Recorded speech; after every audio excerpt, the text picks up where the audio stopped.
नमस्कार दोस्तों, मैं करण त्रिपाठी आपका स्वागत करता हूं द देवरिया डायलॉग्स के शो में।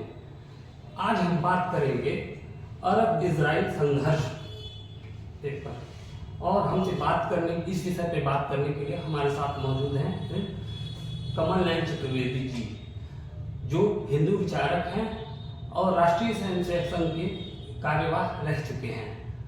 सर, आपका स्वागत है। नमस्कार करण जी, और आपके दर्शकों का भी अभिवादन है।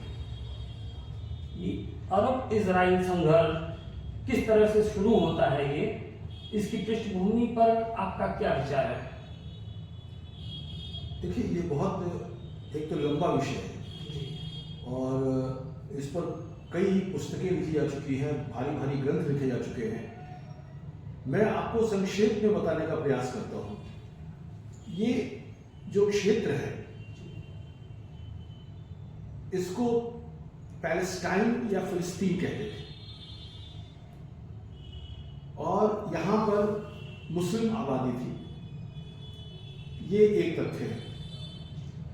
उसके बाद अगर इसके और इतिहास में आप जाएं तो ऑटोमन एम्पायर जो हुआ करता था, उसका ये एक हिस्सा था। ऑटोमन एम्पायर का खिलाफत उस्मानिया यहां कायम थी, और खिलाफत उस्मानिया का एक ये क्षेत्र था, पैलेस्टाइन या फिलिस्तीन। अंग्रेजी में पैलेस्टाइन कहते हैं और उसको उर्दू में फिलिस्तीन कहते हैं। अब यहां पर एक दूसरा व्यू है कि इस्लाम का जब जन्म भी नहीं हुआ था, उसके भी 1000 साल पहले यहां यहूदी रहते थे। यहूदी मतलब जू। यहूदी और जू एक ही है, धर्म का है वो, और वो उनको सामान्य बोलचाल की भाषा में इजराइल कहते हैं। लेकिन इजराइल एक देश है, उनका धर्म है यहूदी, जू जिसको कहते हैं। तो इस्लाम के जन्म के भी 1000 साल पहले से यहाँ जू रहते थे, और ये अब उनका भी देश हो गया। अब स्थिति ये हुई कि कालखंड में जू दुनिया के अलग अलग देशों में बिखर गए। सबसे अधिक वो जर्मनी में थे, रूस में थे, और जर्मनी में तो उनका कत्लेआम हुआ हिटलर के जमाने में। तो यहाँ जब जू बिखर गए यहाँ से निकल के, तो यहाँ पर खिलाफत आ गई, खलीफा का शासन हो गया, खिलाफत उस्मानिया का हिस्सा बन गया, और यहाँ पर फिलिस्तीन नाम से, और यहाँ पर मुसलमान रहने लगे। ये एक इतिहास है। अब लोगों का ये कहना है कि ये फिलिस्तीन है, तो यहाँ इजराइल क्यों हो? इजरायलियों का यानी जू का ये कहना है कि हमारे पुरखों की ये जमीन है, और हमारे यहाँ मंदिर था बहुत पवित्र, और इसी क्षेत्र में ईसा मसीह का जन्म हुआ और उनको क्रूसिफाई किया गया, उनको सूली पे चढ़ाया गया। तो ईसाइयों के लिए पवित्र स्थान हो गया। तो वहां पर यहूदी, ईसाई और मुसलमान तीनों का पवित्र स्थान है, और इसलिए ये झगड़ा उलझ गया। अब हुआ क्या, प्रथम विश्व युद्ध के जमाने में लगभग 1917, जहां तक मुझे याद आता है, सन एक आगे पीछे हो सकता है, 1917 में जो बैल्फोर एग्रीमेंट हुआ, डिक्लेरेशन हुआ, उस बैल्फोर डिक्लेरेशन में ग्रेट ब्रिटेन ने यानी इंग्लैंड ने यह तय किया कि यहां पर एक यहूदियों का होमलैंड फॉर जूज होना चाहिए। ये उन्होंने तय किया, बैल्फोर डिक्लेरेशन, और तब से यह आंदोलन चलने लगा। जब ये डिक्लेरेशन हो गया, तो दुनिया के अलग अलग देशों से यहूदी आके वहां बसने लगे, और उन्होंने जमीन खरीदनी शुरू की। ये ध्यान दीजिए कि उन्होंने जमीन पर कब्जा नहीं किया, जमीन खरीदी, और बेचने वाले यही फलस्तीनी थे जो आज युद्ध पे लगे हुए हैं। इन्होंने अपनी जमीन बेची, यहूदियों ने खरीदी, और वहां बसना शुरू कर दिया। ये प्रथम विश्व युद्ध शुरू हुआ। अब उसके बाद संयुक्त राष्ट्र संघ ने फलस्तीन का जो है वो ब्रिटेन को दे दिया कि भाई आप इसकी देखरेख करें, और यहाँ पर किस तरह से फिलिस्तीनी और इजरायलियों का एक सामंजस्य बैठेगा, उस पर प्रयास करें। 1948 के आसपास संयुक्त राष्ट्र संघ ने इस क्षेत्र को बांट दिया, और बांट के एक इजराइल बना और एक फलस्तीन रह गया छोटे से हिस्से में। अब यहां से झगड़े की शुरुआत हुई।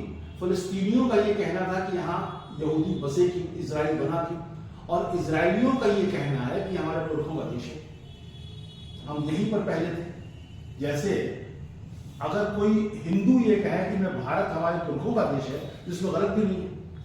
तो यहां से संघर्ष की शुरुआत हुई और विभाजन के तुरंत बाद एक आक्रमण कर दिया सारे मुसलमानों ने मिलकर, और वो आक्रमण ये था कि भाई हमको इजराइल को हटा देना है। From river to the sea Palestine will be free, ये उनका नारा है। तो from river to the sea Palestine will be free, इसका मतलब कि इजराइल की तो कोई गुंजाइश ही नहीं है, इजराइल तो वहां कभी रह ही नहीं सकता। तो अब यूरोप का और अमेरिका का और इन शक्तियों का ये मानना है कि टू नेशन थियरी इसका उपाय है, यानी इजराइल भी अस्तित्व में रहे और फलस्तीन भी अस्तित्व में रहे। लेकिन जब आक्रमण हुआ 1948 और उसके आसपास, तो इजराइलियों ने गजा पट्टी भी ले लिया, गोलन हाइट्स भी ले लिया, वेस्ट बैंक के कुछ हिस्सों पर उनका कब्जा हो गया। अब स्थिति ये हुई कि जिन क्षेत्रों में फलस्तीनी थे वहां भी इजरायलियों ने अधिकार कर लिया, लेकिन फलस्तीन के लोग इजराइल को मानते ही नहीं। तो कोई देश अगर बन गया है तो अपनी सुरक्षा के लिए कुछ तो करेगा वो, तो इजराइल ने ऐसे किया। अब आज हालत यह है कि तब से लेकर 1948 से लेकर और आज तक कई युद्ध हो चुके हैं, लेकिन जिस वक्त इसके विभाजन की बात हो रही थी, डेविड बेन गुरियन जो वहां के राष्ट्रपुरुष माने जाते हैं, उन्होंने वाइजमैन, ये इन सारे लोगों ने स्वीकार किया कि हम टू नेशन थियरी को मानते हैं। आज लोग आरोप लगाते हैं कि इजराइल फलस्तीनियों को मान्यता ही नहीं देता, लेकिन दोष इजराइल का नहीं है। इजराइल फलस्तीनी अस्तित्व को मानने को तैयार था, ये फलस्तीनी थे जो इजराइल के अस्तित्व को मानने को तैयार नहीं थे। From river to the sea Palestine will be free, ये बहुत मशहूर नारा था, मेरे पढ़ने के समय से लेकर आज तक चल रहा है, आज भी चल रहा है। तो ये लोग डेविड बेन गुरियन मानने को तैयार थे, लेकिन तब तक 1964 के आसपास पैलेस्टाइन लिबरेशन ऑर्गेनाइजेशन PLO बन गई। यासिर अराफात उसके नेता हुआ करते थे और उनका बहुत ही प्रभाव था, बड़ा जलवा था, चारों तरफ वो घूमते थे। आज आपको मैं बताऊं कि यासिर अराफात तो नहीं है, लेकिन उनकी बेटी जिस वैभव के साथ रहती है, वो किसी सुल्तान को भी शर्मिंदा कर देगा, वो किसी सम्राट को भी शर्मिंदा कर देगा। तो आप पैलेस्टाइन लिबरेशन ऑर्गेनाइजेशन बनाते हैं तो इतना पैसा आपके पास आया कहां से, ये प्रश्न उठता है। लेकिन है, ये आज हमारा विषय नहीं है। यासिर अराफात का संघर्ष चलता रहा, फर्स्ट इंतिफादा, सेकेंड इंतिफादा, ये लड़ाइयां चलती रही और इनका बहुत मशहूर युद्ध था योम किपुर वॉर। योम किपुर वॉर जो है, योम किपुर उनका एक त्योहार है, उस त्योहार के दिन ये सारे अरब देशों ने मिलकर उन पर हमला कर दिया, इजराइल पर। तो इजराइल अपनी सुरक्षा के लिए कुछ तो करेगा, उसने आक्रमण किया और उस आक्रमण के बाद उसने ये सारे जो क्षेत्र आज विवादित हैं, गजा पट्टी और लेबनान का जो दक्षिणी हिस्सा है जो इजराइल से मिलता जुलता है, और गोलान हाइट्स, उसी युद्ध में साइनाई के रेगिस्तान पर भी उन्होंने कब्जा कर लिया जो मिस्र का हिस्सा है। बाद में कैंप डेविड समझौता हुआ और उस समय के इजरायली प्रधानमंत्री ने इसको सौंप दिया मिस्र को, और अनवर अल सादात उस समय मुझे याद आता है मिस्र के राष्ट्रपति हुआ करते थे। लेकिन इस समझौते के कारण अनवर अल सादात की हत्या हो गई। वो परेड में थे, परेड में तोपें सलामी देती हैं, जैसे ही तोप का मुंह घूमा तो तोपें खाली होती हैं, उसमें एक आदमी बैठा तो उसने फायर कर दिया और तोप का गोला अगर लगे तो कोई चीथड़े हो जाएगा, आपको पता नहीं चलेगा। अनवर अल सादात की वही मौत हो गई क्योंकि उन्होंने इजराइल के साथ समझौता किया था। तो आप जब समझौता कोई मानेंगे ही नहीं तो दूसरा दल भी रिएक्शन तो देगा, और रिएक्शन देगा तो रिएक्शन किसी भी हद तक जा सकता है। तो ये एक संक्षेप में एक रूपरेखा है। अब आइए, जो आज मैं इसको फिर दूसरे किसी एपिसोड में हम बात करेंगे इस पर, लेकिन आज जो संघर्ष युद्ध चल रहा है, एक तो है गजा पट्टी, और माफ कीजिए शब्दों को उच्चारण को लेकर मैं बहुत सतर्क हूं। लोग यहाँ गाजा बोलते हैं, गाजा पाउडर बोलते हैं जो शरीर पर लगाया था, वो फारसी में गाजा बोलते हैं। बाहर गाजा से आरिस को ताजगी बख्शे, ये शेर है, लेकिन वो है गजा।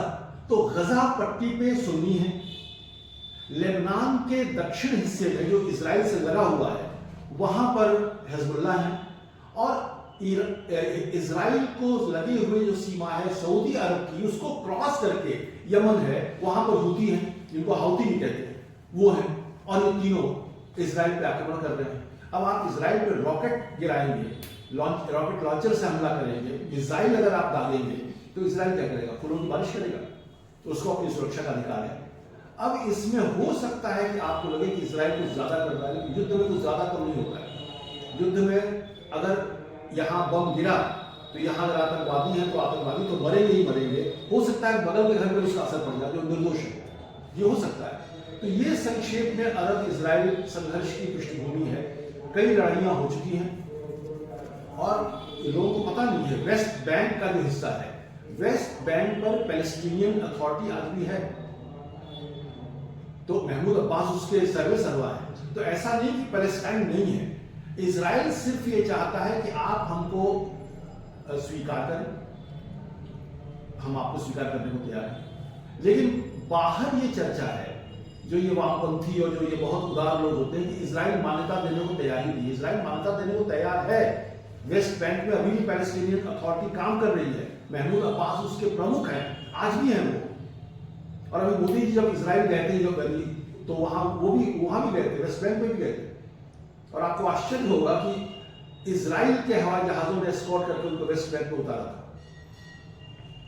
तो ये एक संक्षेप में अरब इजराइल संघर्ष की पृष्ठभूमि है। मेरा यह मानना है कि पैलेस्टाइन को, फिलिस्तीनियों को इजराइल को मान्यता देनी चाहिए और इजराइल को भी मान्यता देनी चाहिए। पूरी दुनिया मानती है कि जो 2 नेशन सॉल्यूशन है, इसी में भलाई है, क्योंकि इजरायली भी कहीं नहीं जा सकते और फलस्तीनी वहां जो भी रहते थे वो भी कहीं नहीं जा सकते। लेकिन दोनों पक्ष मानने को तैयार नहीं है। लेकिन इसमें पहल हुई थी अरब देशों की ओर से, फलस्तीन की ओर से, और वहां पर इस कारण वो संघर्ष रुक नहीं रहा है। अब आपको बताऊं कि जैसे ट्रंप चुनाव जीते, हमास ने ये बोल दिया कि भाई हमने रिएक्शन में किया था, हमारा संघर्ष समाप्त, अब हम सीज़फायर चाहते हैं, युद्ध विराम चाहते हैं। हूतीज ने डिक्लेयर कर दिया कि हमको तो कोई मतलब ही नहीं था, हम तो बहुत दूर रहते हैं, हमने तो ऐसे ही कुछ, जैसे कि पटाखे छोड़ दिए थे दिवाली में, ऐसे ही हमने कर दिया था, हमको कोई मतलब नहीं है। तो ट्रंप की जीत का एक असर ये हो रहा है कि इजराइल के शत्रु भागने वाले हैं, क्योंकि अब तक इजराइल पर रोक थी, ये जो डेमोक्रेट्स थे उन्होंने रोक लगाई हुई थी, और ट्रंप की ओर से खुली छूट मिलेगी तो इजराइल जो तबाही मचाएगा, जो विध्वंस मचाएगा, मैं उसका समर्थन नहीं कर रहा हूं, लेकिन वो मचाएगा। क्योंकि अगर आप उसको नहीं मान रहे हैं तो हम क्या करेंगे? जैसे पाकिस्तान अगर हम पर आक्रमण करता है तो भारत क्या करेगा? फूलों की माला लेकर खड़ा रहेगा। तो इजराइल भी यही कर रहा है। तो ये संक्षेप में अरब इजराइल संघर्ष की कहानी है। लेकिन ये कहानी बड़ी लंबी है और बहुत टेढ़ी है। मुर्गा पहले हुआ कि अंडा पहले हुआ, आप निर्णय कर लीजिए, और जब निर्णय पर पहुंचे तो मुझे बता दीजिए। आप तय कर ही नहीं सकते। उसी तरह फलस्तीनी बोलते हैं कि हमारा देश था, इजराइल बोलते हैं कि तुम्हारे इस्लाम के जन्म के भी 1000 साल पहले हमारे पुरखे यहाँ रहते थे। अब इसका निर्णय कर लीजिए। उपाय यही है कि 2 नेशन सॉल्यूशन में रहा जाए। वेस्ट बैंक है, गजा पट्टी है और गोलान हाइट्स है, वो फलस्तीनी वहां रहे या जिस तरह से भी बने, और बाकी इजराइल आज जहां है वहां इजराइल की सरकार को मान्यता दी जाए और आप शांति से रहें। इधर जो संघर्ष हुआ, पहला हमला उसमें हमास नहीं किया था और उसने इजरायलियों को आज भी बंधक बना के रखा हुआ है। तो इजराइल क्या करेगा? अपने बंधकों को छोड़ दे, अपने नागरिकों को छोड़ दे। तो ये बहुत उलझी हुई कहानी है, इस पर हम आगे भी चर्चा करेंगे। लेकिन ये संक्षेप में 1948 से लेकर और आज तक के संघर्ष की पृष्ठभूमि है। Over to you. आज का हमारा विषय काफ़ी व्यापक है, बहुत बड़ा विषय है, तो इस पर हम एक दिन एक एपिसोड में पूरी बात नहीं कर सकते हैं, तो हम इस पे आगे भी चर्चा करेंगे। और इस कार्यक्रम को आज हम यहीं समाप्त करते हैं। आप हमारे चैनल को लाइक करिए, सब्सक्राइब करिए और अपनी प्रतिक्रिया अवश्य दें। धन्यवाद सभी। नमस्कार और धन्यवाद।